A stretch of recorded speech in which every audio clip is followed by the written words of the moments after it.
Leslie Jordan, the beloved comedic actor whose quick wit lit up every screen.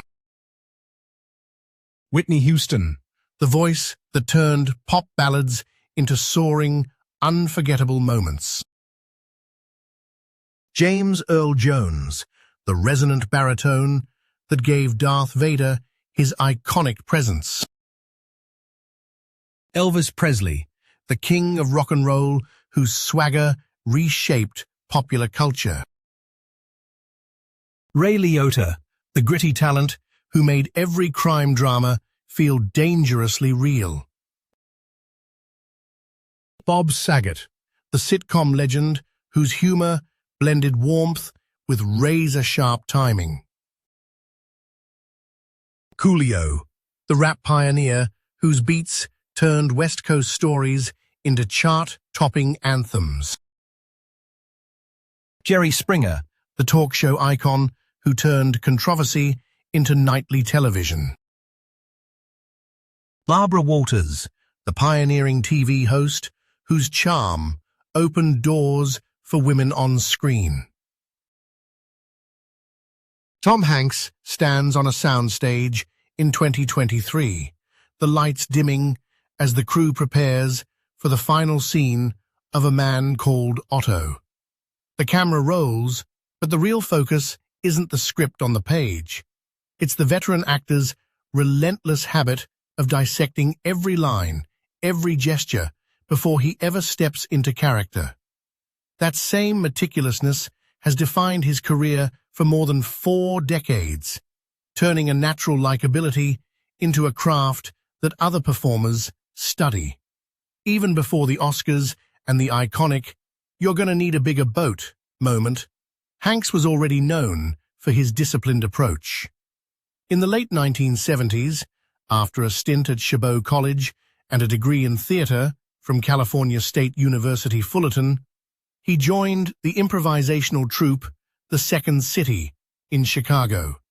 There, he learned to listen, to react, and to build a scene on the fly.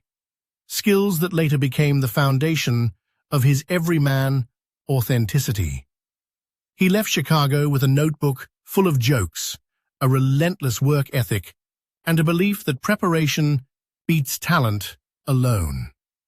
When he arrived in Los Angeles, Hanks didn't land a starring role right away. He took a series of guest spots on television, each one a laboratory for his technique.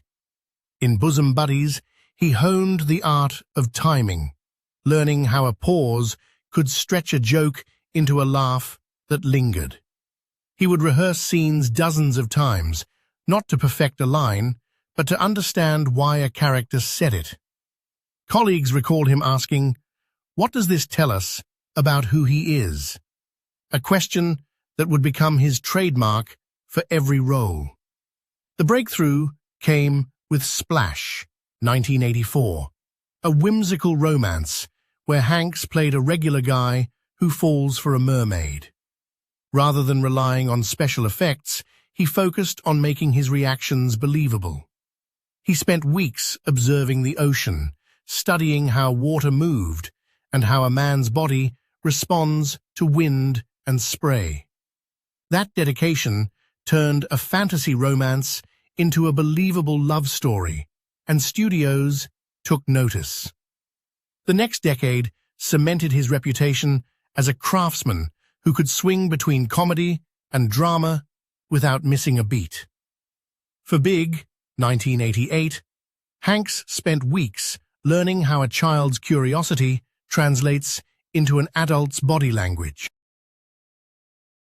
He kept a diary of his own childhood memories, using them as a reference to capture the wonder of a kid trapped in a man's world. In Philadelphia, 1993, he didn't just deliver lines about AIDS. He met with activists, read medical journals, and practiced the subtle physical decline of a man battling illness. The result was a performance that earned him his first Academy Award and demonstrated how research and empathy fuse in his process. Hanks's commitment to authenticity extends beyond the script. While preparing for Saving Private Ryan, 1998, he spent weeks with World War II veterans, absorbing their stories, learning how a rifle feels and how the weight of a mission sits in a soldier's shoulders. He asked them to recount the smallest details, the taste of ration biscuits, the rhythm of marching, and he incorporated those sensations into his portrayal of Captain Miller.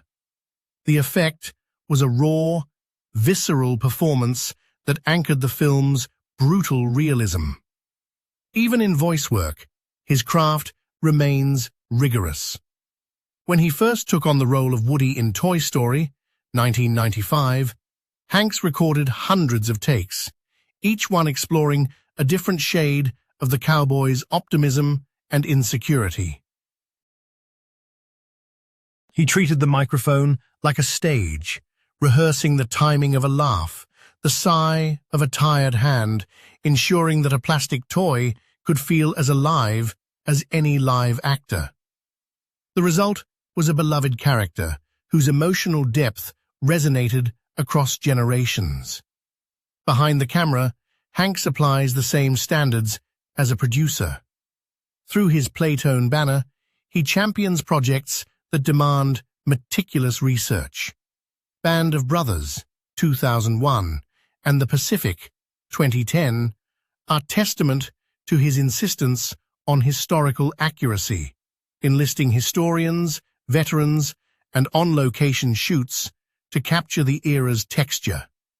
He often says that producing is another form of storytelling, and his selection of material reflects a curator's eye for narratives that challenge both audience and creator.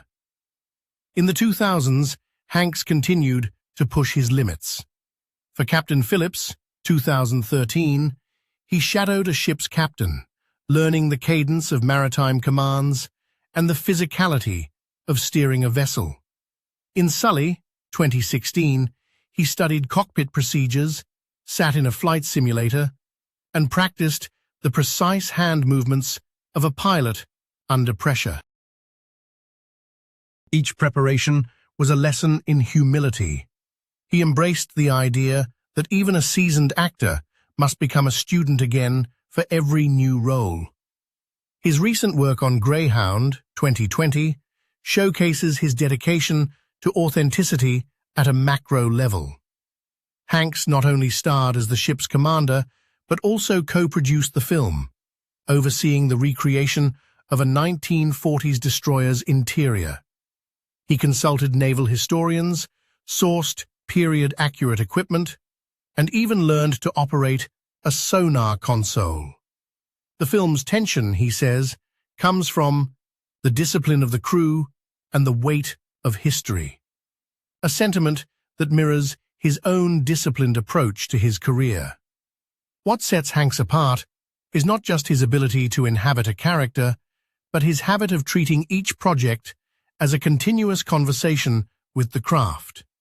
He routinely revisits older roles, analyzing how his choices evolved, and he mentors younger actors on the importance of preparation over prestige.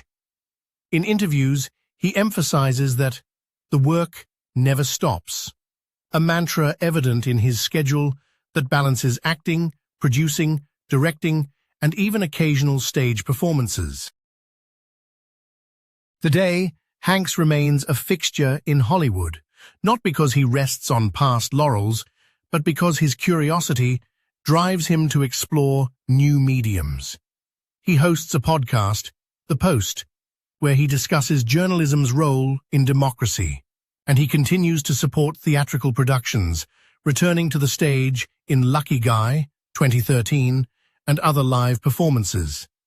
His presence on social media is modest, but his influence is palpable. Younger actors cite his openness to collaboration and his unflinching dedication to research as a blueprint for their own careers. As the lights dim on the set of his latest project, the audience sees a man who, unlike many of his peers, still treats each role as a fresh canvas. Tom Hanks's story is not a closed chapter. It is an ongoing study in how relentless craftsmanship, humility, and an unending appetite for learning can keep an actor relevant across eras. In a Hollywood that often prizes flash over substance, Hanks reminds us that true longevity comes from a disciplined respect for the work itself, a lesson that will echo as long as the cameras keep rolling. His legacy, still in the making, is a testament to the power of preparation, the courage to keep asking questions, and the willingness to keep showing up, day after day, for the craft he loves.